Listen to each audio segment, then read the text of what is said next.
英語聞き流し10分間、名作リスニング、英語テキストと MP3 ダウンロード、その他の物語は、ホームページよりご利用いただけます。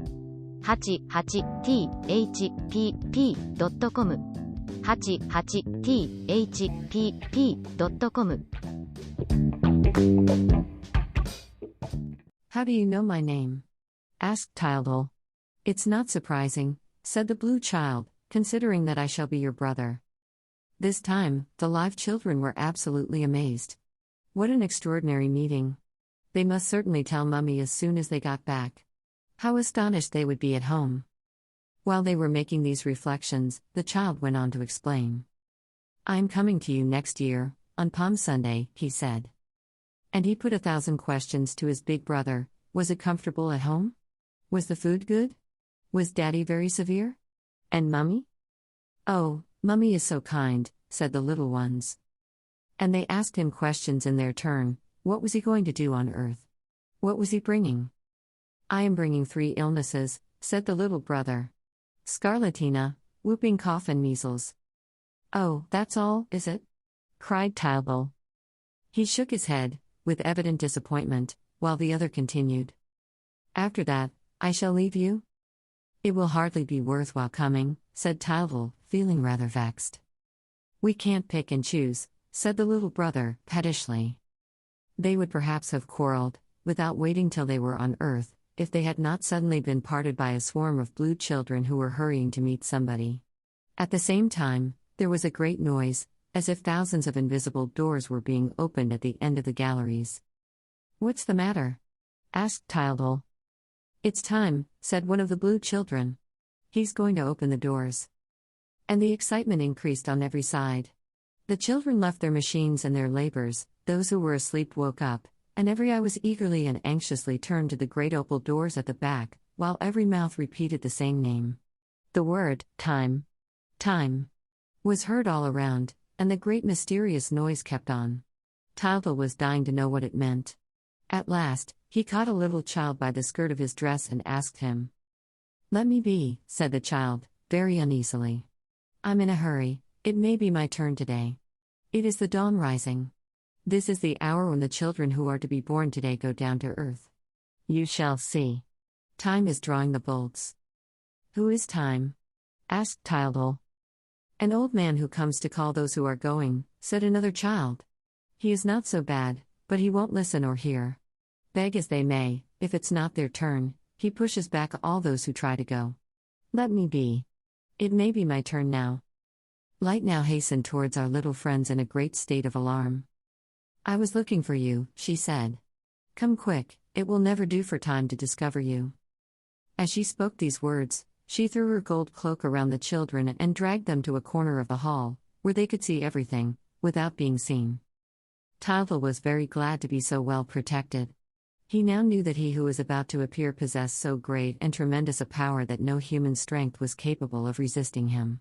He was at the same time a deity and an ogre. He bestowed life and he devoured it. He sped through the world so fast that you had no time to see him. He ate and ate, without stopping. He took whatever he touched. In Tildal's family, he had already taken Granddad and Granny, the little brothers, the little sisters and the old blackbird. He did not mind what he took, joys and sorrows, winters and summers, all was fish that came to his net. Knowing this, our friend was astonished to see everybody in the kingdom of the future running so fast to meet him. I suppose he doesn't eat anything here, he thought. There he was. The great doors turned slowly on their hinges. There was a distant music, it was the sounds of the earth. A red and green light penetrated into the hall, and Time appeared on the threshold. He was a tall and very thin old man, so old that his wrinkled face was all gray, like dust. His white beard came down to his knees. In one hand, he carried an enormous scythe, in the other, an hourglass. Behind him, some way out, on a sea the color of the dawn, was a magnificent gold galley with white sails. Are they ready whose hour has struck? Asked Time. At the sound of that voice, solemn and deep as a bronze gong, thousands of bright children's voices, like little silver bells, answered. Here we are. Here we are. Here we are.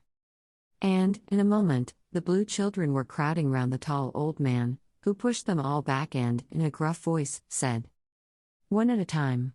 Once again, there are many more of you than are wanted. You can't deceive me."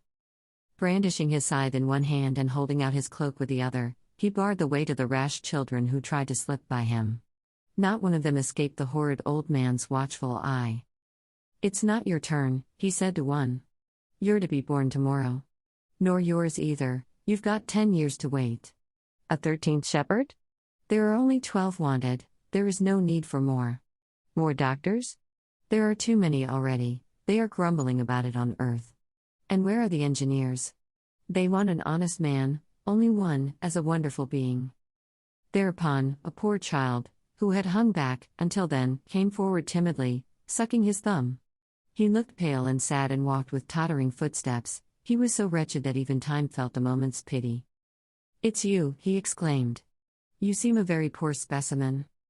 And, in a moment, the blue children were crowding round the tall old man. And, lifting his eyes to the sky, with a look of discouragement, he added, "You won't live long." And the movement went on. Each child, when denied, returned to his employment with a downcast air. When one of them was accepted, the others looked at him with envy. Now and then, something happened, as when the hero who was to fight against injustice refused to go.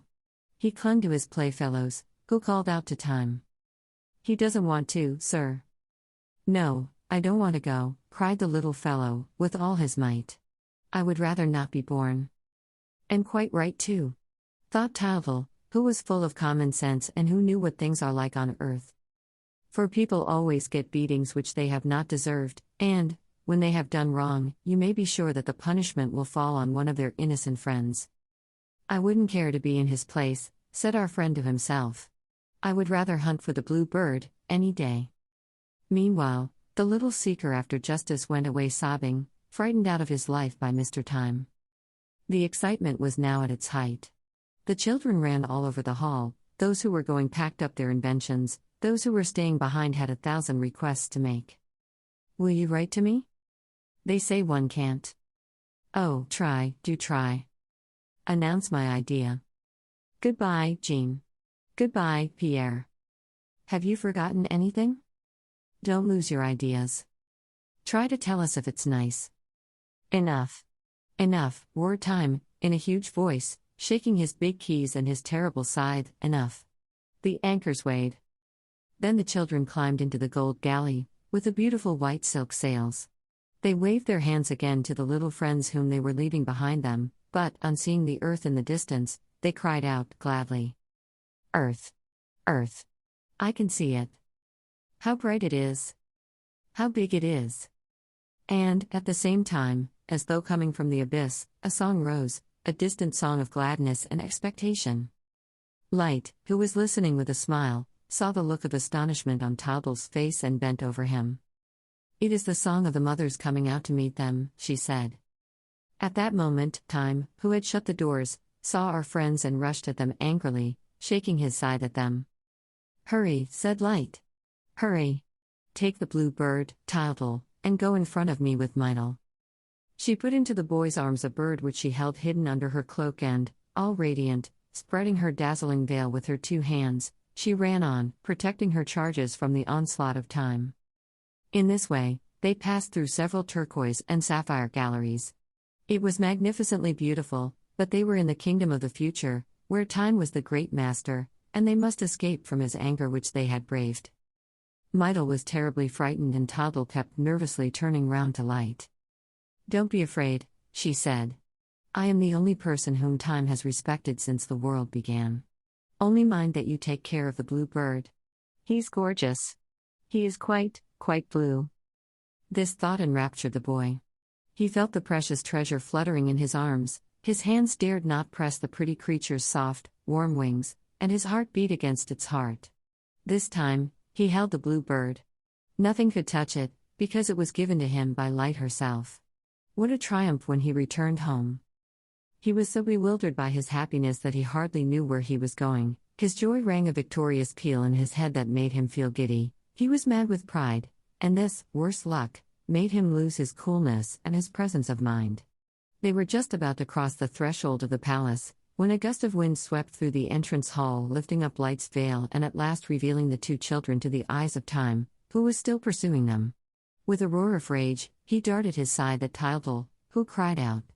Light warded off the blow, and the door of the palace closed behind them with a thud. They were saved. But alas, Tildal, taken by surprise, had opened his arms and now, through his tears, saw the bird of the future soaring above their heads, mingling with the azure sky, its dream wings so blue, so light and so transparent that soon the boy could make out nothing more. 英語聞き流し10分間、名作リスニング、英語テキストと MP3 ダウンロード、その他の物語は、ホームページよりご利用いただけます。88thpp.com 88thpp.com